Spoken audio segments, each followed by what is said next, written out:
Rancangan undang-undang perampasan aset yang diduga dari hasil kejahatan tindak pidana menurut saya ini menjadi sangat penting untuk segera dilakukan pembahasan oleh DPR bersama dengan pemerintah. Karena apa? Karena pertama, kita tahu dari beberapa hasil kejahatan yang merugikan masyarakat banyak maupun yang merugikan negara, ini cenderung tingkat kerugiannya tidak bisa dikembalikan.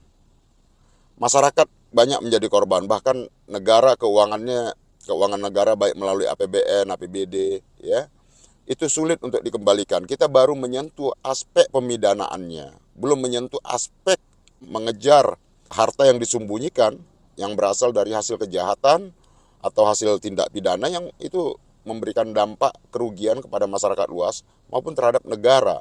Maka disinilah pentingnya komitmen kita bersama bahwa baik itu hasil kejahatan korupsi, hasil kejahatan narkotika, dan hasil kejahatan pidana ekonomi lainnya yang itu berdampak terhadap kerugian masyarakat secara ekonomi dan juga merugikan keuangan negara.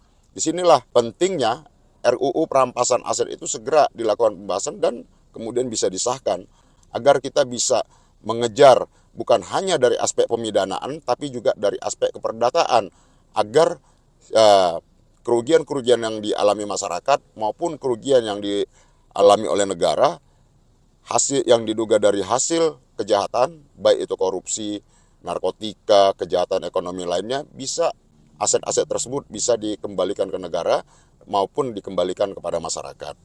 Saya rasa ini menjadi sebuah langkah progresif dan komitmen dari DPR bersama-sama dengan pemerintah untuk meletakkan fondasi sistem, ya. Kita bukan hanya mempidanakan pelakunya tapi juga bisa mengejar aset-aset yang diduga disembunyikan dan berasal dari praktek kejahatan tadi baik itu korupsi, bandar narkotika maupun pelaku-pelaku kejahatan pelaku ekonomi yang merugikan masyarakat luas tersebut.